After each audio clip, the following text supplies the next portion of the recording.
बेटियों को माफ नहीं करना पड़ता, माफ बहू को करना पड़ता है। करके तो देखो ना यार, एक मेयार है बेटी के लिए। वो ब्याह के किसी जगह गई है, उसकी शिकायत आई है, तो हमारा जवाब ये है कि अभी बच्ची है, सीखते सीखते सीख जाएगी। ये जवाब बनाए बहू के लिए।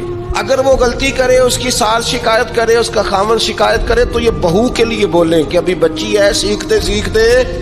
ये बहू के लिए बात करें कि बच्ची है, सीखते सीखते। ये बहू के लिए जरूरत है इसकी। बेटी के लिए तो इसकी जरूरत, बेटी गलती करे तो उसके वकील बन जाते हैं। सारी जिंदगी सास ससुर अपनी बेटी के वकील रहते हैं और अपनी बहू के जज बने रहते हैं। इसके लिए फैसले सुनाते हो, उसकी वकालत करते हो। ये बेटी नहीं किसी की, इसके जज बन गए हो, इसके हक में फैसलों का ऐलान है, उसके लिए वकालतों का ऐलान है। 6 मानादार। मुसलमान का ये इखलाकी रवैया नहीं होता।